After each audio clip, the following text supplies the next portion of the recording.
Hey everybody, I'm Vera Stewart and welcome to the VeryVera Show. Do I look like I'm getting ready to go to the peanut farm? Well, actually, we are celebrating National Peanut Month, and our friends at the Georgia Peanut Commission in Tifton, Georgia are working with us today for 3 great recipes using peanuts. We're going to start with the Southern Peanut Coleslaw. Y'all, this is so good, and we've actually put a Vera twist on it today, so I can't wait to show that to you.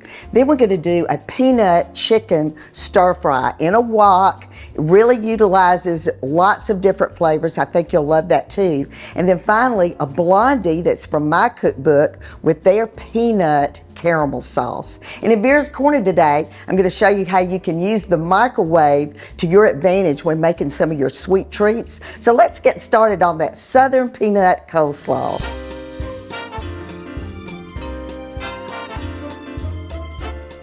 I'm so excited to share this recipe for Southern Peanut Coleslaw. And of course, you know me, I'm going to put a twist on it, so we'll go through that in just a minute. But one of the things that I certainly want to point out is that the Georgia Peanut Commission that's in Tifton, Georgia has been so wonderful to us. We have had the best time together over the last several years on the show. We actually went to Boyd Farm and filmed. I got on a tractor, we tilled those peanuts up, and I learned so much about the process of growing peanuts.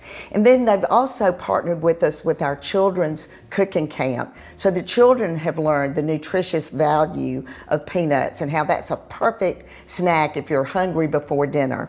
So today we're going to make this coleslaw, and I've started with cutting the slaw myself, cutting the cabbage into thin strips, and then I took each of those strips and cut it again 3 times just so it's the right size to eat with a fork.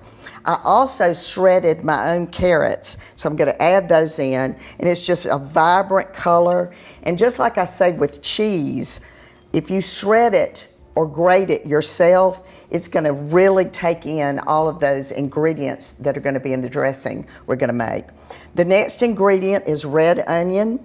You know, red onion is kind of a powerful punch. But let me give you a tip there. If you will put that onion, once you've cut it, down into an ice bath, just for a few minutes, it'll kind of calm that heavy flavor down just a little bit, but actually it's really good with that flavor in this salad. The next ingredient is peanuts, and these are just a salted peanut, really good. And then this is where I get a little Vera twist on it, because the bins at the fresh market have so many things that you could put into a salad. These are the Oat brand sesame sticks, and I love those in a salad. And then of course our friends at Cosmic Crisp Apples are also sold at the fresh market, and these have been sitting here for a couple of hours, and you see they're still the perfect color. The apple does not turn brown, and I love to leave a little bit of the skin on it so that you can certainly see that. It's also very nutritious. All right, so we will toss that in a few minutes once we've made the dressing. But let me point out, if you're ever in a hurry and you want to make this salad and you just want to pick up a bag of the mix, coleslaw mix, it's very good, but I certainly prefer to cut the cabbage and shred the carrot myself. All right, so now I'm going to use my food processor to get this dressing together. All right, so we're going to start with Georgia Grinders peanut butter. And this is, again, I keep talking about how much I love this peanut butter because it's not real sweet. And so all of your other ingredients really work well with it. It's so creamy and delicious. And then we're going to add soy sauce, apple cider vinegar,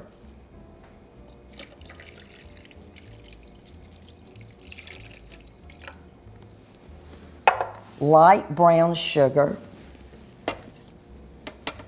and then a little bit of cayenne pepper. And we're just going to whisk that around for just a minute.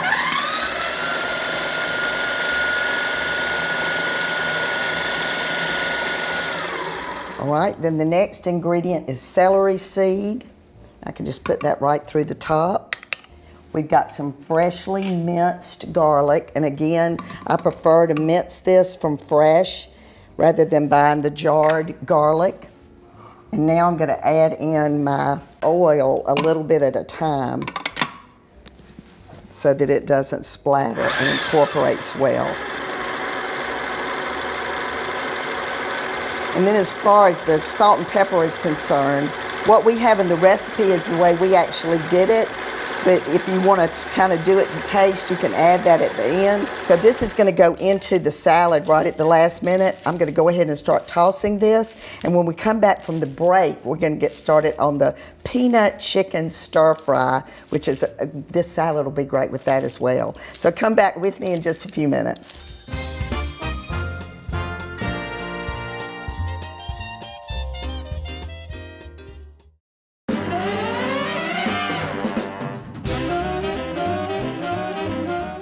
Welcome back, everybody, and I know it's not often that you see me in overalls in the kitchen, but we are celebrating National Peanut Month, reminiscing about when we went to the farm and saw the peanuts being tilled in the dirt and how they have to sit there.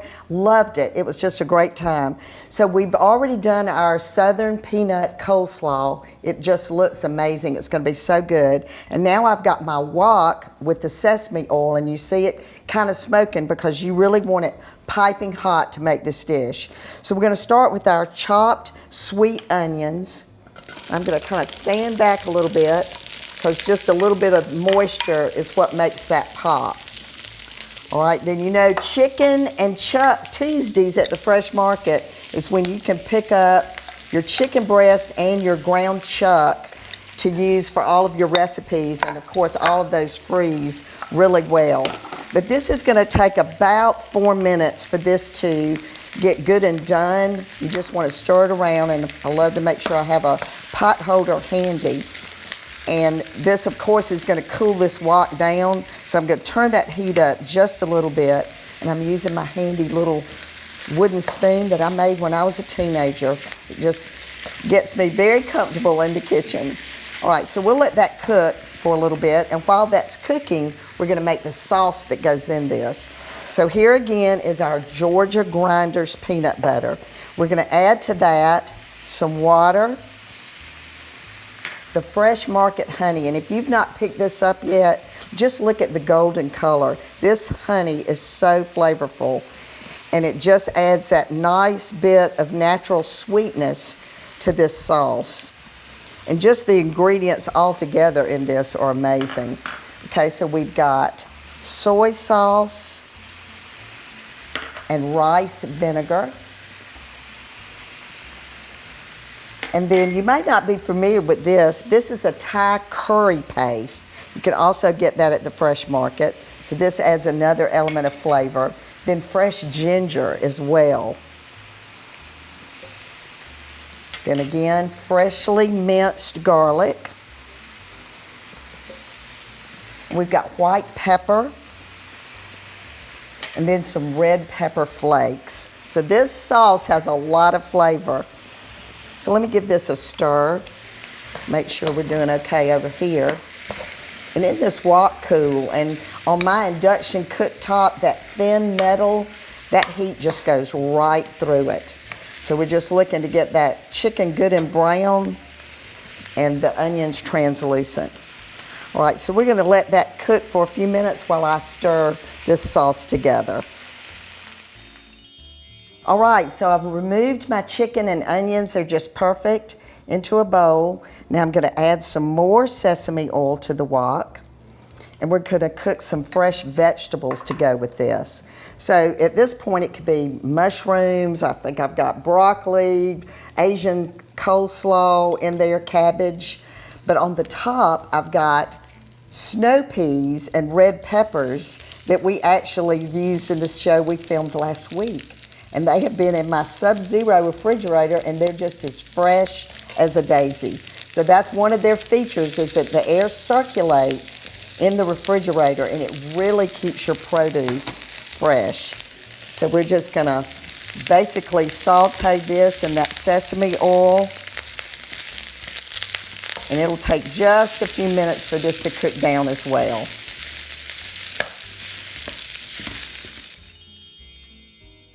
All right, so these vegetables just look and smell amazing. I'm gonna add back in the chicken and onions to that. Oh, this is going to be so delicious. And as always, our recipes are available on our website at VeryVera.com. Let's put in some chopped peanuts and some freshly cut cilantro. And then here is the sauce that we made. I'll start adding a little bit of that, a little bit at a time. And in Vera's Corner today, we're going to go over a microwave peanut brittle. For all you peanut brittle lovers, you're going to love this video. And after the break, we'll get started on the Blondies with the Peanut-Pretzel caramel sauce. Got a lot to do. See you back in just a few minutes.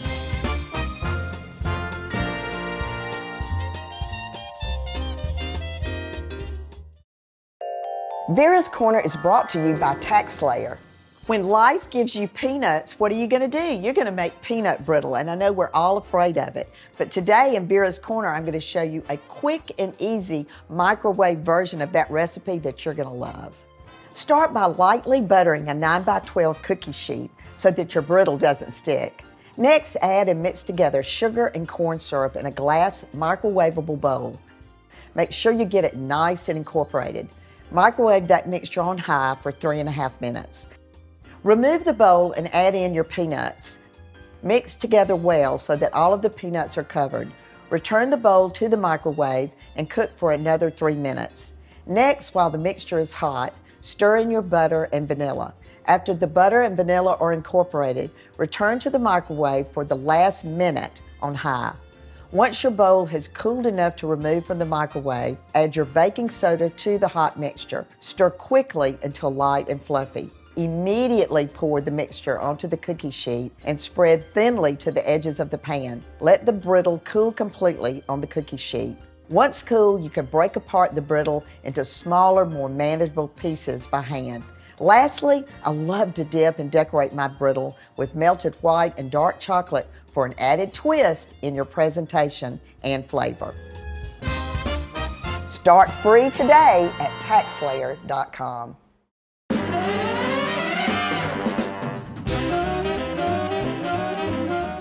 Welcome back, everybody, and I hope you enjoyed Vera's Corner. You know, peanut brittle is what all of our grandmothers used to make, and everybody's scared to do it. So hopefully this will introduce you to a new way to make peanut brittle. It's a great gift idea. All right, so the stir fry just continues to smell amazing to me right now. Can't wait for you all to try that recipe. But now we're going to start on the Blondies with the Peanut-Pretzel caramel sauce. So I had a little bit I had to do in advance. I started by preparing my 13 by 18 inch sheet pan with a little bit of cooking spray. So again, that pan is just great for a lot of things. Then I had my flour, my baking powder, and salt in a bowl. I just incorporated that with a fork. Then in a heavy saucepan on my cooktop, I melted butter and butterscotch chips. You want to do this slowly. You can do it slowly as long as you're watching it and stirring it very carefully. You want to continue to cook it until it's nice and smooth. Then in my stand mixer, I have my dark brown sugar. Once you've cooled down this butterscotch and butter mixture, add that to your dark brown sugar and just incorporate it well with the mixer. I've cracked my eggs into a Pyrex measuring cup, and add your vanilla there because it's just a lot easier to add it in to your batter. Then you're going to start slowly adding your flour mixture because it's going to fly if you don't do it slowly. Once that's all incorporated, turn that up so that it gets nice and creamy. Then you're going to spread that batter all over the top of your sheet pan. Just make sure, take your time, get all the way to the edges, and then smooth it out so it's even. This goes into a 350-degree oven for 20 to 25 minutes. And then lastly, I lined another one of those sheet pans with parchment paper, put my peanuts on the top, and let those cook for about 7 minutes until they're nice and golden and fragrant. That's how you know that those are done. And by the way, this recipe for these Blondies is in my new cookbook. All right, so now we're ready to get started on this Peanut-Pretzel caramel sauce that's gonna go on top of my Blondie. So I've got my sugar in my heavy saucepan. I'm gonna turn this up. I'm gonna add in the water. and get that incorporated. And then, like I said, this is on a low heat. So once you've got this incorporated, this is going to boil for about 15 minutes. So I'm going to turn it up, and we're going to use a swirl technique instead of stirring. Now that I've gotten all of that incorporated, we're going to let this boil, and we're not going to touch it, and we'll start swirling the pan to make sure that it's cooking evenly. So this will take about 15 minutes. Okay, so this is perfect. It's just the really nice golden brown. Now we're going to add the other ingredients. We've got the Fresh Market's honey. We've got butter. Okay, so we're just going to stir that butter around. And this is one that you might not want to have the young person right next to you when you're doing this for the very first time. Get familiar with the recipe. Okay, so once this butter is incorporated, we're going to add in the heavy cream. And then this will get spread all over the top of these Blondies. And you have to work fast. And then we'll add the peanuts and the pretzels. So when we come back from the break, you're going to see a beautiful display of all of the peanut dishes that we did today. And hopefully you'll be anxious to get these ingredients at the Fresh Market and make these yourself.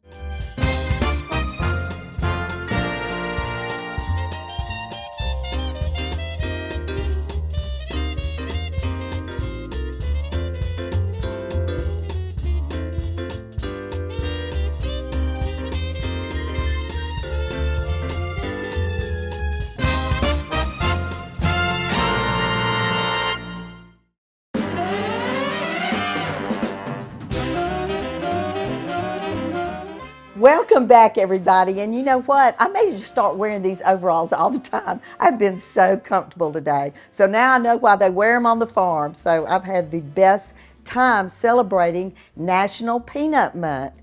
And our friends at the Georgia Peanut Commission have been so amazing to us. And you know, the whole thing started with me talking to our team about how much I love peanuts and peanut butter. It's truly one of those foods that can just get you over the hump. If you're in the middle of the day, you need a little kick of energy, it's just perfect. It curbs your appetite. And actually, peanuts have a higher protein content than any other nut. 7 grams. So it is a great food. We love to work with our young people in the summer with peanuts and recipes with peanuts. So let's kind of walk back through what we did today. We started with the Peanut-Slaw, and this is a Southern recipe through and through. And what I did today was certainly introduce the fact that if you cut up your own cabbage, you shred your own carrots, you add in all of these other ingredients, which you can get creative as well. I love sesame sticks in a salad. I actually love peanuts in a salad. We did a cosmic crisp apple that's going to keep its color because it's noted for the fact that the center does not turn brown. And then the dressing that we made to go with it. Can you believe all of those ingredients that we used in that dressing today? And you know what? It has a long shelf life in your refrigerator. So if you love arugula, if you love romaine, if you want to do kind of a Caesar sort of a salad, this would even be great on a wedge, and your garnish could be the peanuts. So keep that dressing in mind too if you're doing just a regular salad instead of slaw. All right, so the second recipe we did was the peanut stir fry. Amazing looking in this bowl. And here again, vegetables that we already had in the refrigerator, mushrooms, broccoli, carrots, vegetables that we used last week on the show, the snow peas and the red peppers, they still look so good that we threw those in as well. So just kind of be your own judge of how you can make the recipe your own. And this sauce that went on this recipe as well, even if you're just grilling a chicken breast, wouldn't this be good smothered on the top? So I love that. And then finally, the Blondies. This is a recipe out of our cookbook, but our friends at the Georgia Peanut Commission introduced us to a caramel sauce that we absolutely love. And when I finished doing this today, we put that, after I spread the sauce, we put it in the refrigerator for about an hour, and it just sets up beautifully. And one of the things I did was I left out a few of the pretzels so you could put those on just right on top so they stay nice and crispy. So one of the things that I want to point out is that we absolutely loved when we went to Ben Boyd's farm. Just got out there in the fields with him. I learned so much about peanuts. So we would actually love to come back to a farm in season 13. So if you're in the audience today and you know someone or you're actually a peanut farmer yourself, we would love to get to go back out in the field. And when you're thinking about how you display things, Kim Holland is working with us now on getting our food displays looking great. We used burlap, she threw in some little Asian flair, really made a very whimsical table. So just remember, presentation is everything. It's your first impression. And as I always say on the VeryVera show, no matter what you do it in good taste. I hope you'll come back and join us next week and have a great weekend.